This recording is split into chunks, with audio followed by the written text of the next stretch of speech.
कुछ लोगों का तो वृंदावन हमारे भक्त बन के आए, अब वो वृंदावन उनका गांव हो गया, घर हो गया।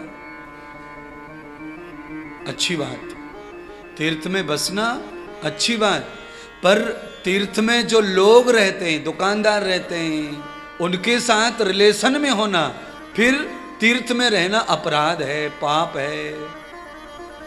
इसलिए तीर्थ में रह करके केवल गोविंद से, महाकाल से ही रिलेशन चाहिए। और जो आपकी जो रिलेशन हो जाते हैं दुकानदारों से, धर्मशाला होटल वालों से, वो सब आपके तीर्थ के ऊपर कलंक हैं, बर्बाद करने वाले रिलेशन हैं। सबके रिलेशन हो चुके हैं तीर्थ में। आने से पहले ही होटल बुक, आने से पहले रूम बुक, आने से पहले दुकानदार को सूचना, आने से पहले चाय वाले को सूचना, सबको पता चल जाता है फलाने व्यक्ति आ रहे हैं, आ रहे हैं। और जिनको पता चलना चाहिए उनको पता नहीं चलता है। अच्छा, मेरे यहाँ आ रहे हैं तो मुझे पहले पता चलना चाहिए, मुझे नहीं चलता। अच्छा, मुझसे भी पहले उनको पता चलना चाहिए जिनके लिए तीर्थ को जाना जाता है। जैसे उज्जैन में आए तो महाकाल को पहले संदेश भेजो, वृंदावन आए तो बिहारी जी, श्री राधा जी को भेजो। पर हम नहीं भेजते, हम पहले रूम वाले को भेजते। तीर्थ में एक पल भी रहना वैकुंठ में, कैलाश में रहने के बराबर है। आप जहां बैठे ये कैलाश में बैठे, ऐसी मान्यता है। पर रिलेशनशिप नहीं चलती वहां। संबंध मत बनाइए तीर्थ में आकर के। भजन कीजिए, कल कहा ध्यान कीजिए, भजन करो, ध्यान करो। और जितने दिन तीर्थ में उतने दिन अपने गुरु गोविंद से मजबूत बनो, रिश्ते बनाओ, मजबूती करो खुद की। अरे बीच में गुरु शिष्य के अंदर भी अविश्वास पैदा होता है, गुरु शिष्य के अंदर भी कोई दोष पैदा होते हैं, उनको समाप्त करने के लिए तीर्थ है।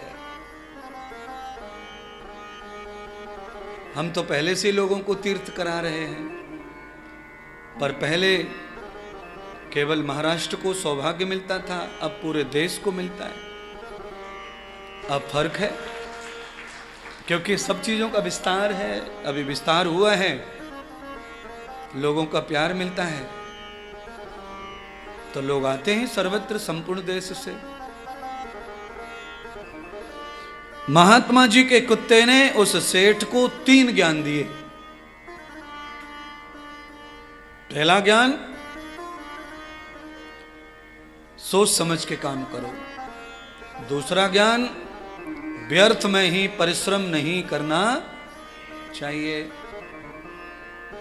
व्यर्थ में परिश्रम ना करें। और तीसरा ज्ञान, जहां ज्यादा दुश्मन हो जाएं वहां से स्थान जल्दी छोड़ देना चाहिए। जल्दी स्थान बदल दें, जल्दी छोड़ दें स्थान। आप निरंतर आगे बढ़ते जाएंगे, कभी आप पीछे नहीं जाएंगे। ये 3 ज्ञान कुत्ते ने दिए सेठ जी को, साधु के कुत्ते से उपदेश मिला। अच्छा, बिना साधु के कुत्ता क्या कह रहा है सेठ को समझ में नहीं आता। इसीलिए दुनिया का कोई भी संकेत समझना है तो बीच में साधु होना यानी गुरु होना जरूरी है। अच्छा बोलो, ये सेठ जी का समाधान कैसे होता? ये कुत्ता भौंक रहा है गाड़ी के ऊपर, अब दे तू सोचता रहे, सेठ जी जिंदगी भर सोच ले, कभी समाधान नहीं मिलता कि ये कुत्ता गाड़ियों पे क्यों भौंकता है, क्या ले लिया गाड़ियों ने इसका। अपना अपना लोग निर्णय करते रहते हैं, अलग अलग प्रकार से अलग अलग सोचते हैं लोग।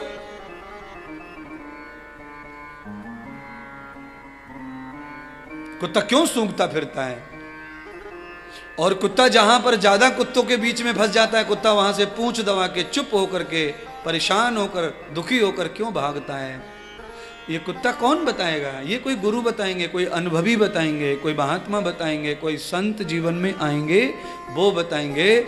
इसीलिए आप सभी सेठ साहूकार हैं, आप सभी सेठ हैं हमारे लिए। इसीलिए आपको चाहिए कि आप जब भी गुरुदेव के पास आएं तो आप अपने मन की शंका का समाधान जरूर करें। कोई शंका देखें, कोई चीज देखें, उसका समाधान करें। पूछिए गुरुदेव से कि ये सब क्यों हो रहा है, ये क्या है, ये पूछे। ये दुकान मकान इनके बारे में न पूछकर इस तरह चर्चा करें तो ज्यादा लाभ प्राप्त होगा। दुकान मकान जो भी चीजें हैं ये पुरुषार्थ की हैं।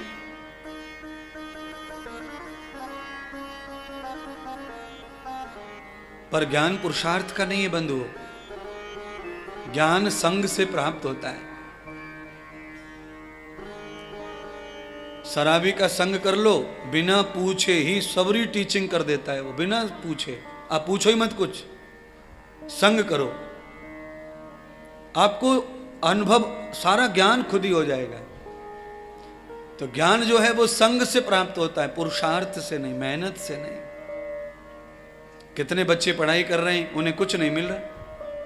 लोग पढ़ पढ़ के गंजे हो गए, दिल्ली में, इंदौर में, नहीं आ रहा नंबर, नहीं लग रही नौकरी, नहीं हो रहा सफलताएं, तो कुछ नहीं मिलेगा। ज्ञान संग से मिलता है, संग से। आप कैसा संग कर रहे हैं, आपके कौन रहता है संग में, आप उससे ज्ञानी बनेंगे। आप जिनके संग में रहते हैं आपका ज्ञान भी वैसा ही रहता है। जिंदगी भर आप कोई व्यापार कर सकते हैं, आप कुछ कर सकते हैं, रुपया कमा सकते हैं। ये कोई बहुत बड़ी बात कमाने की नहीं है। कमाना तो दुनिया में सबको आता है, सारी दुनिया पैसा कमा रही है, सब कमा रहे हैं पैसा। ज्ञान हमेशा वैसा ही रहता है जैसे संग वाले रहते हैं। आपने गुरु भले ही मुझे किया है, पर आपकी खोपड़ी में ज्ञान वो है जो आपके इर्द गिर्द वाले रहते हैं ना, वो ज्ञान गुरु में हूं आपका। पर आपके पास जो ज्ञान है, जो सोच है, आपके दिमाग में जो बीमारी है, वो है जो आपके साथी संगियों की है। आपका दिमाग वहां से कभी हटेगा नहीं, आपका ज्ञान कभी हटेगा नहीं। मेरा जो ज्ञान है वो आपको सुनने में अच्छा लगता है, पर आप उससे नहीं लेंगे, क्योंकि चारों तरफ दीवार बनी है यार दोस्त फ्रेंडों की। सर्कल जो है वो सर्कल मेरे ज्ञान को समझने ही नहीं देगा।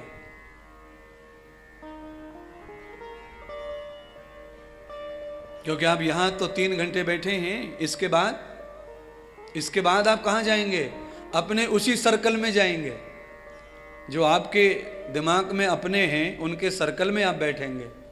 और आप यहाँ से उठेंगे, फिर आप मिल के जाते हैं। जो जो हमारे सर्कल में होता है ना, वो सब मिल के जाते हैं कैंटीन में चाय पीने, नाश्ता करने, आगे चाय पीने, नाश्ता करने, पीछे नदी पे सर्कल, जो सर्कल के लोग हैं वो ही जाएंगे टोली बना के, ग्रुप बना के। तो अब नदी राम कुंड पे जाएं, नरसिंह घाट पे जाएं, वहां भी हम अपने संग में ही जा रहे हैं। तो आपके सारे के सारे अपराध, पाप, कुविचार भी संग जा रहे हैं। वहां जाके भी कोई लाभ मिलने वाला, कोई लाभ नहीं मिलेगा। बोलिए। आप सुबह जब शिवलिंग अर्चन विसर्जन को जाते हैं तब मेरे संग जाते हैं। अच्छा, मेरे संग जाते हैं तो अपने आप ओम नमः शिवाय निकलता है कि नहीं? और आप खुद से जा रहे हैं तो क्या निकलता है? चलो बताओ ईमानदारी से, बताओ, मैं सोच लो, अपने दिमाग में सोचो क्या निकलता है। जब आप 4 लोग मिलके जाते हैं यहां वहां वहां, तो निकलता क्या है? ओम नमः शिवाय तो नहीं निकलता। संग का ये प्रभाव है। इसीलिए भक्ति हो, ज्ञान हो, विकास हो, आनंद हो, सुख हो, पुण्य हो, ये संग के कारण मिलता है।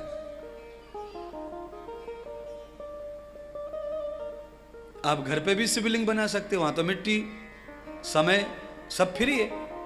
घर पे तो कोई बंधन है ही नहीं, सब कुछ फ्री है, पर संग नहीं है ना वहां संग है पापियों का, कुसंग है। बेटा आपका हो सकता है, बहू आपकी हो सकती है, बच्चे आपके हो सकते हैं, पर वो कुसंग है, वो संग नहीं है, वो कुसंग है। आपका जो खुद का जो परिवार है वो भी कुसंग ही है, वो सब के सब लुच्चे। अरे बाप रे गुरुजी, आप क्या बोल रहे हैं?